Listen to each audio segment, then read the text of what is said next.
Gravando. Muito bem-vindo! Como é bom contar com você aqui. Bom, eu vou agora neste momento falar para você como é que foi o RD Summit, compartilhar a experiência deste evento fantástico que ocorreu em Florianópolis. A sede da empresa é Floripa, a Ilha da Magia. Aliás, este ano de 2022, o RD Summit ocorreu entre os dias 26, 27 e 28 de outubro.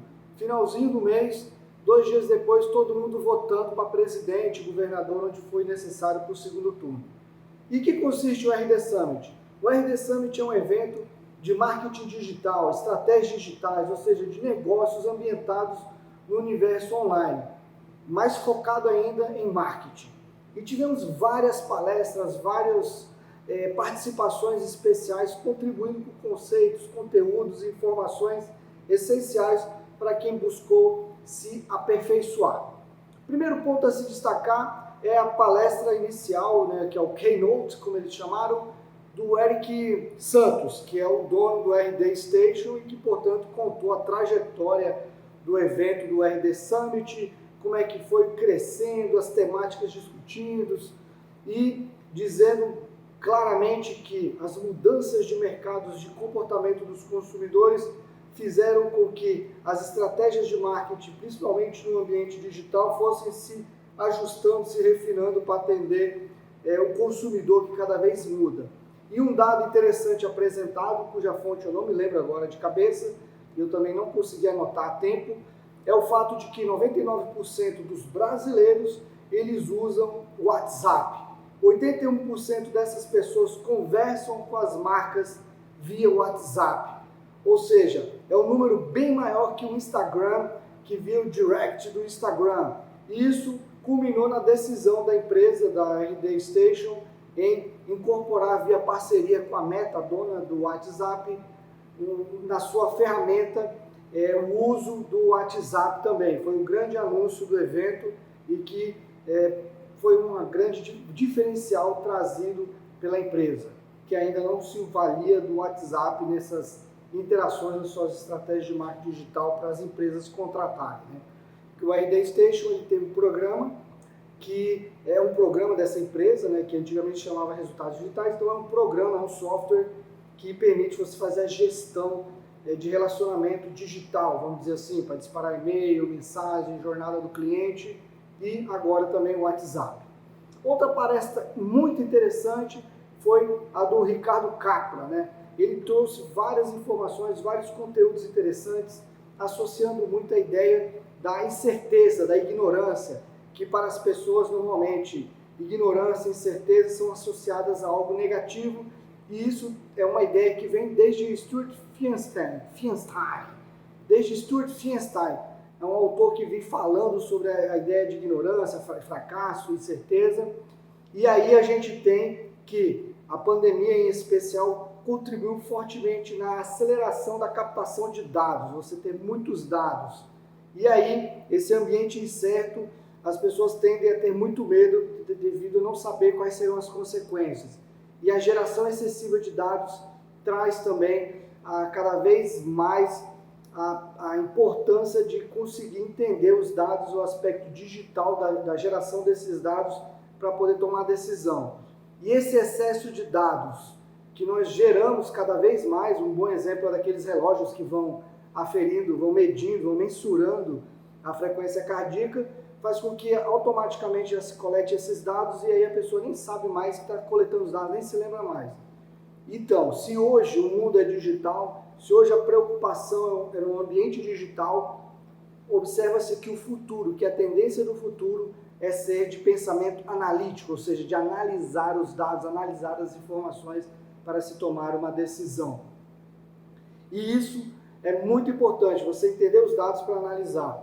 É o caso que ele apresentou, foi interessantíssimo esse caso, em que alguns juízes, ao longo de 10 meses, eles tiveram um monitoramento sobre o seu comportamento, o seu corpo, e comparado com as decisões que eles tomaram ao longo desse período dos 10 meses.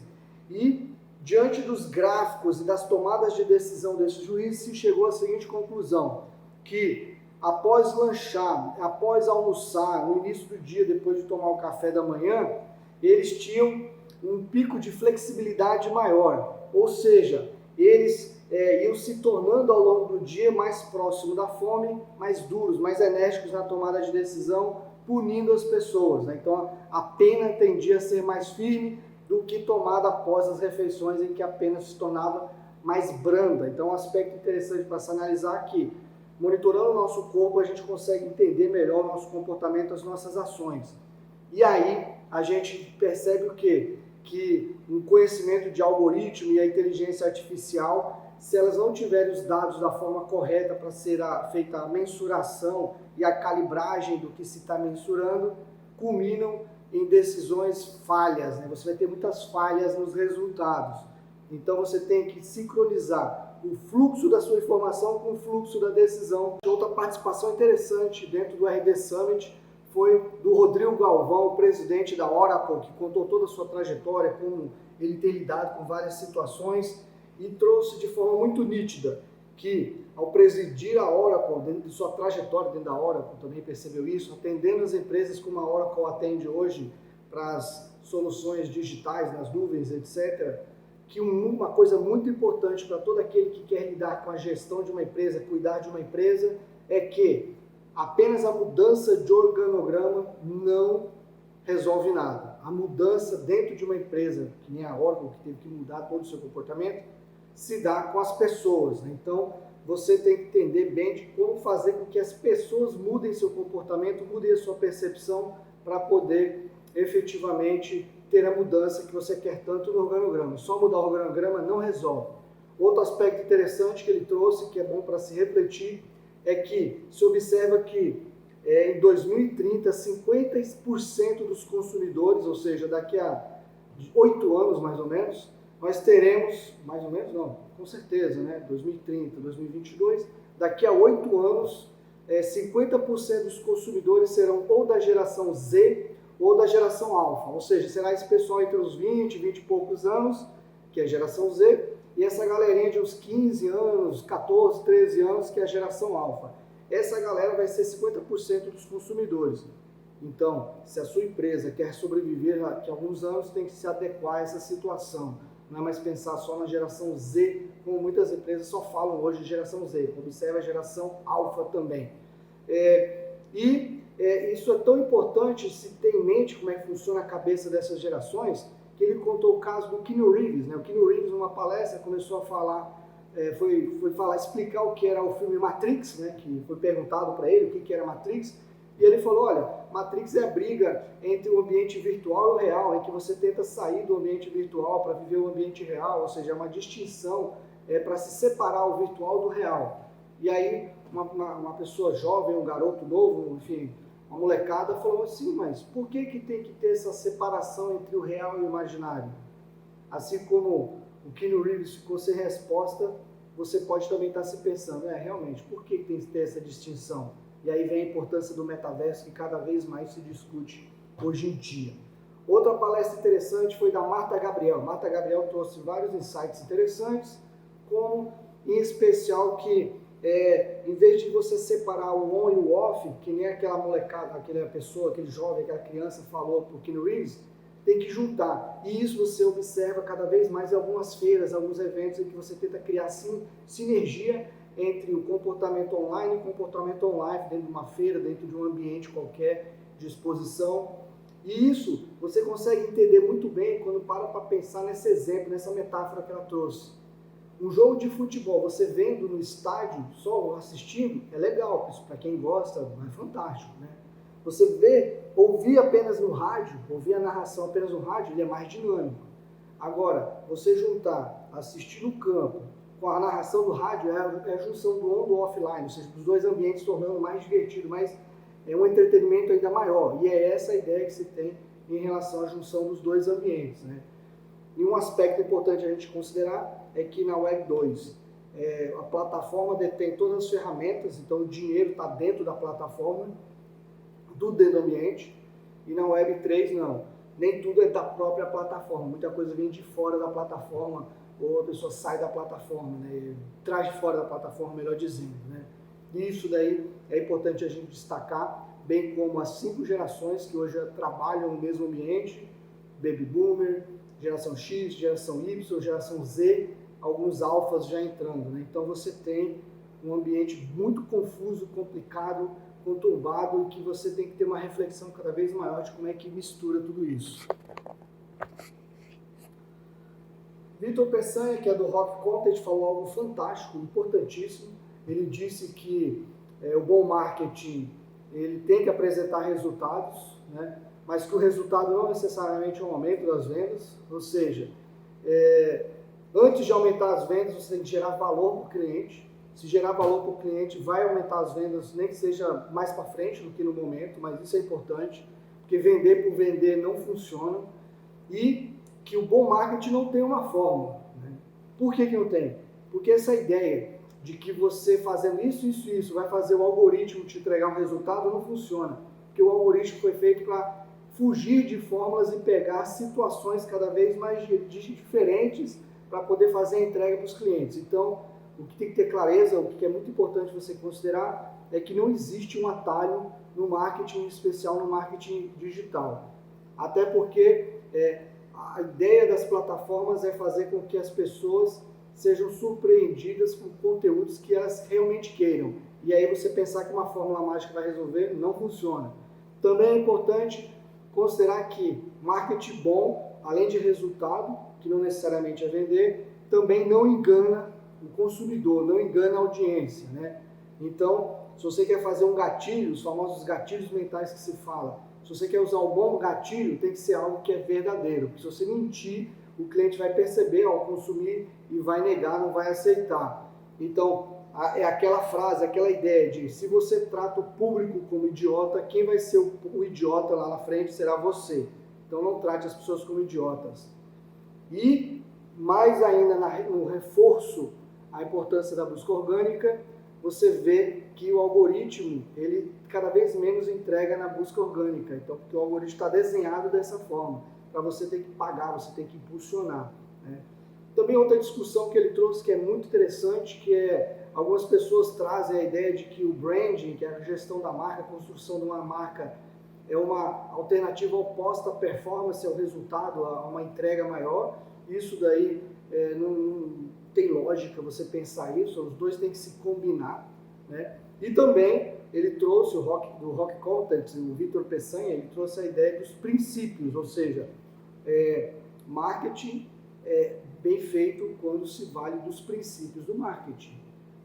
As ferramentas podem ser mudadas, você pode mudar as ferramentas ao longo do tempo, usar várias formas diferentes, mas os princípios não mudam, que é você utilizar de uma sincronia, ou seja, saber para quem você quer falar, para entregar e falar com aquela pessoa naquele momento certo, uma autonomia, ou seja, a pessoa ter liberdade para querer consumir ou não, ser lembrável, memorável, a gestão da marca e um alinhamento dos objetivos da empresa com as suas ferramentas, sua ação de marketing. A ação de marketing tem que ser para complementar os objetivos da empresa. Não adianta ter um objetivo de empresa, um objetivo organizacional e um objetivo de marketing seja destoante, que não se conversem, não se comuniquem, porque se isso ocorre, o cliente vai perceber lá na ponta que uma coisa não tem nada a ver com a outra, né?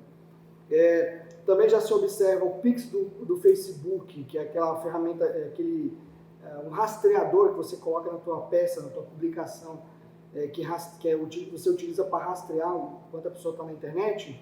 Muitas plataformas já bloqueiam esse Pix e outras querem cortar cada vez mais esse acesso ao Pix, que são os cookies também. Por exemplo, a Apple cortou o uso dos cookies no seu celular e o Chrome da Google já está indo nesse sentido também. Uma coisa interessante que ele apontou é uma ferramenta de inteligência artificial chamada DALL-E.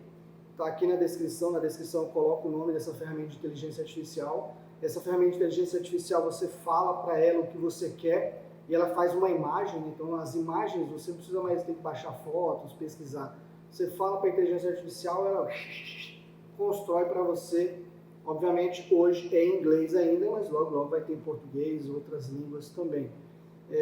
E também ele apontou uma outra ferramenta de inteligência artificial, que está o nome aqui embaixo, que é o GPT-3, que você joga todo o texto lá e ela faz uma frase de efeito. Tanto é que a frase de efeito da palestra dele foi essa inteligência artificial que construiu, ou seja, ele pegou a palestra dele, jogou lá e ela fez uma frase de efeito para ele terminar a palestra. Então, você vê que cada vez mais as ferramentas estão mais fáceis, então a parte operacional cada vez mais vai ser terceirizada. Então, como foi dito no início desse vídeo, é o aspecto do pensado analítico que é importante.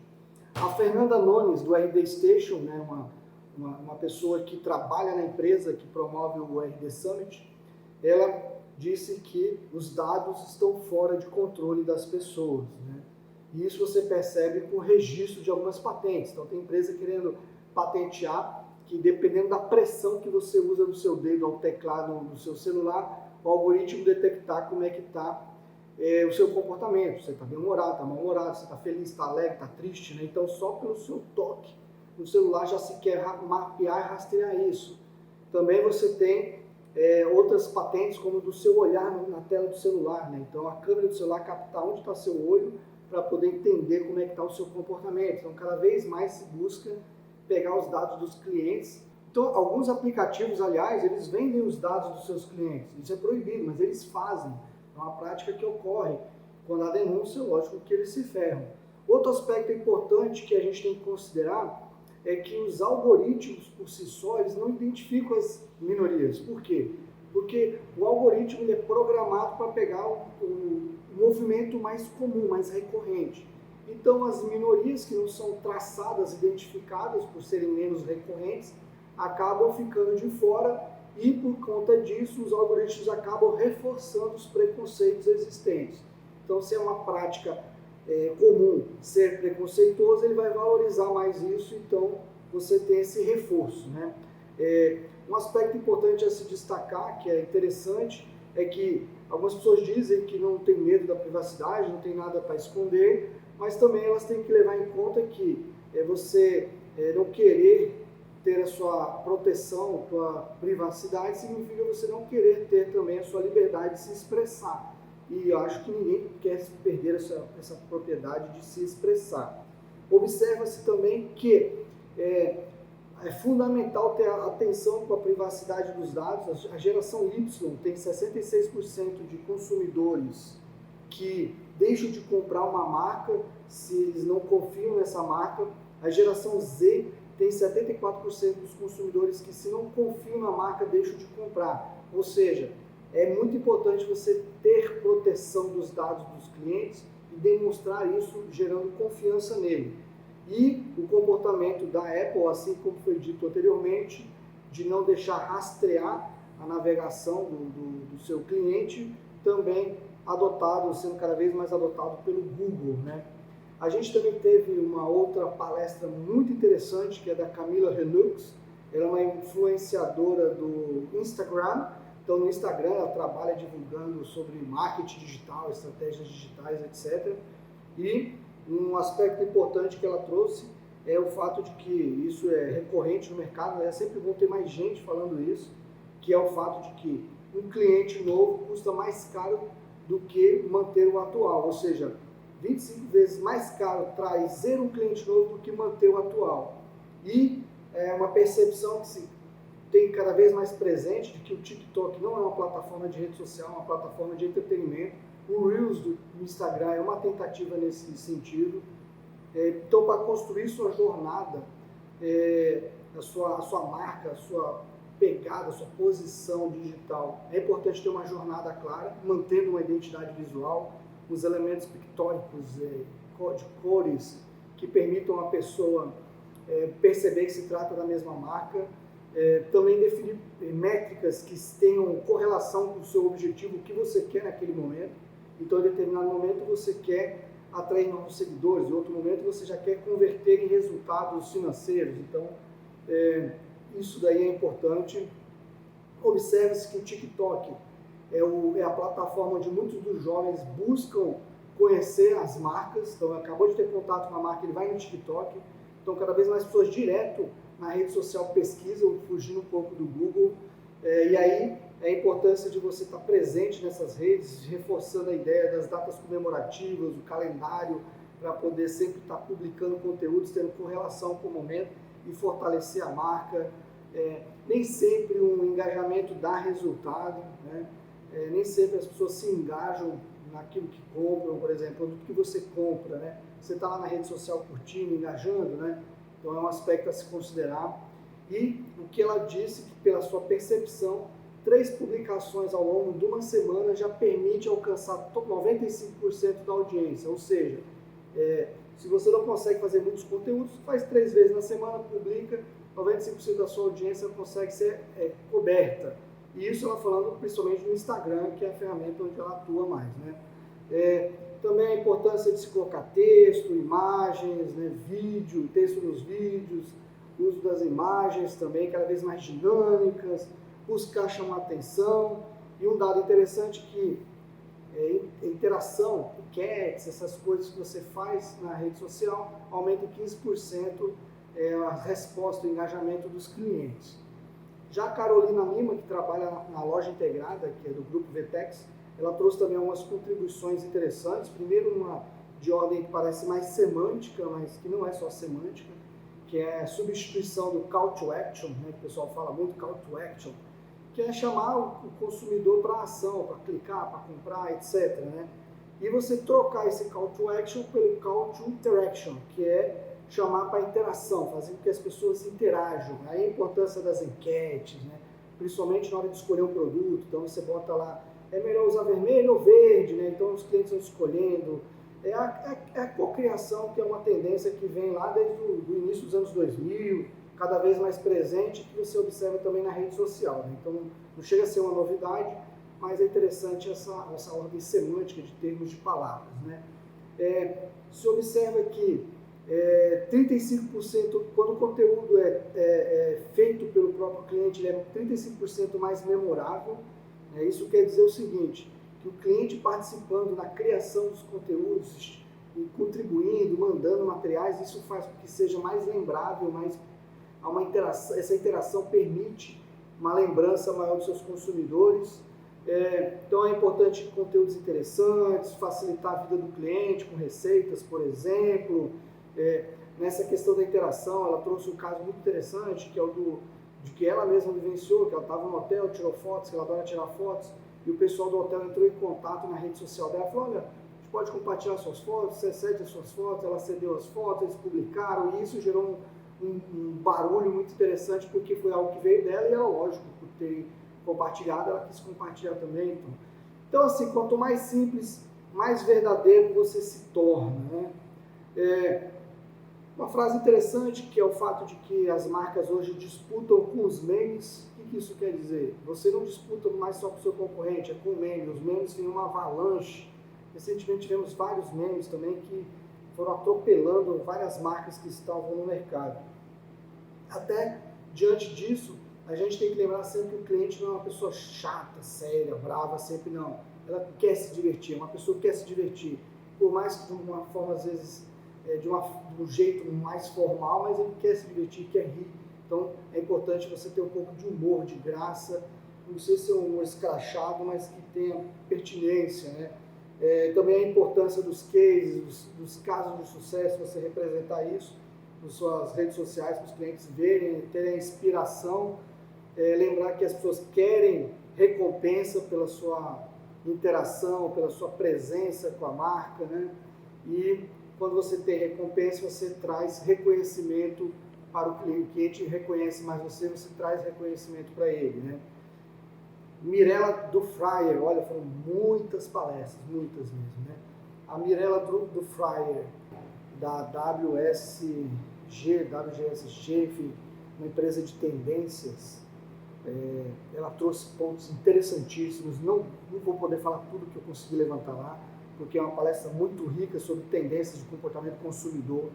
Ela deixou muito claro que vem uma crise agora que é do custo de vida, eu acredito que muito especial nas grandes cidades, mas ela trouxe, deixa eu só confirmar, 1, 2, 3, 4, mas vou falar aqui os sentimentos. O primeiro sentimento que o consumidor tem, aliás, assim, tem que lembrar sempre que o consumidor ele é movido pelos seus sentimentos, porque é o ser humano se move por sentimentos, e na hora de se fazer produtos tem que se pensar nesse sentimento das pessoas. Então o primeiro sentimento que se tem hoje identificado claramente, que influencia o comportamento do consumidor, é o choque do futuro, né? Então, assim, o consumidor hoje está paralisado, está com medo, ele tem medo do futuro, né? Principalmente aquela ideia de que as pessoas são multitarefas, né? Tem esse mito de que as pessoas conseguem fazer tudo ao mesmo tempo agora. Isso, na verdade, os números indicam que apenas 2,5% das pessoas realmente conseguem ser multitarefas no mundo.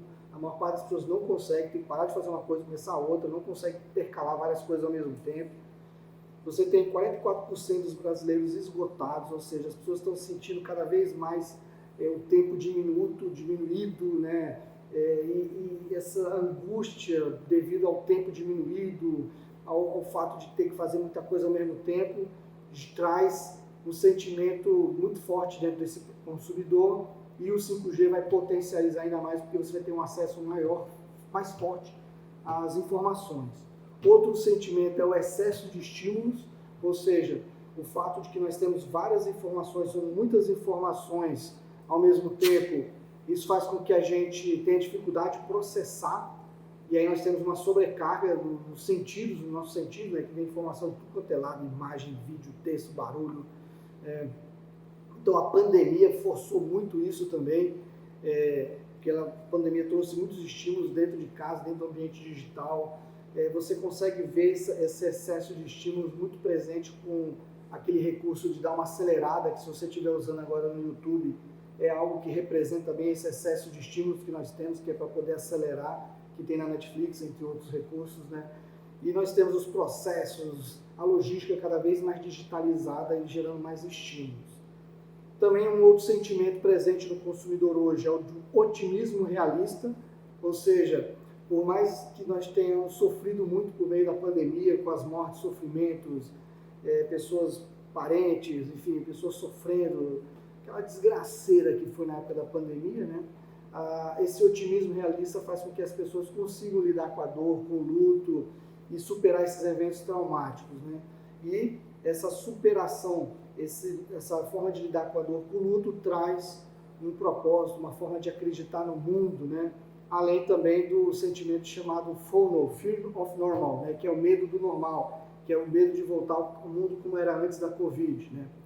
Tem também o sentimento de encantamento. O que é o sentimento de encantamento? Você tem medo e tem admiração, aí você mistura, né? É o que se chama de uau, né? A pessoa está diante de um evento, está diante de um produto que, uau, né? A pessoa se sente conectada a um algo mais, né? E isso é muito presente com a natureza, com o se valer da natureza, né? 70% dos brasileiros vivem perto da natureza. Esse uau que você consegue muito com a natureza, você percebe cada vez mais empresas utilizando elementos da natureza dentro de si, na sua estrutura, parede, porque o ser humano está precisando se conectar com isso, e isso faz que você tenha uma conexão maior com seus clientes, né? Isso pode fazer até em processo de rotina. Aliás, o encantamento ajudou muito na evolução do ser humano. Nós temos os perfis, nós temos 1, 2, 3, 4 perfis, né? E, por exemplo, perfil do regulador. Então é aquela pessoa que é mais velha, que quer estabilidade, não busca novidade, o excesso de estímulo, novidade atrapalha muito ele, está muito relacionado à geração X, que está no topo, que já alcançou o poder, que está querendo fugir da fadiga de escolher, ter que pensar muito, que quer algo mais regular, que quer uma vida mais simples. A mudança já incomoda muito, né? Então, para você conseguir engajar esse consumidor que é o regulador, você tem que usar o conforto, conveniência, né? Tanto é que algumas soluções da época da pandemia, do delivery que fortaleceu, aquelas lojas que vão mudando de endereço, isso daí cada vez mais presente. Eu pedi pela internet, no caminho de casa eu pegar na loja, né? Tudo isso muito presente para o regulador. O conector, ele não quer ter pressa, ele é quase um niilista. Ele não quer mais o ritmo de hoje, não quer mais a pressa. Está muito presente na geração Z e geração Y, que são as disruptivas hoje, né? Então ele quer um equilíbrio entre vida pessoal e profissional, é aquele que quer compartilhar, que sai de um emprego de sucesso para mudar o ritmo. Então aquela pessoa que estava trabalhando, sucesso, fala, não, quero mais isso, quero ver uma vida sossegada.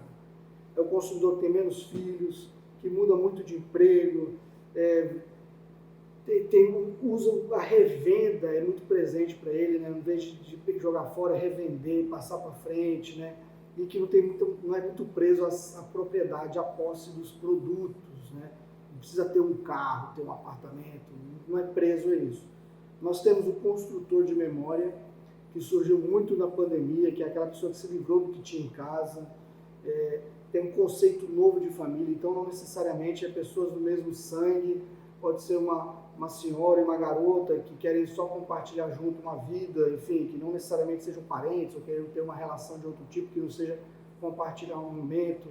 Então, aí você tem a questão da economia do cuidado, que precisa se reinventar, porque nós não temos mais, não temos, principalmente nesse grupo, aquela estrutura tradicional dos filhos que cuidam dos pais, né?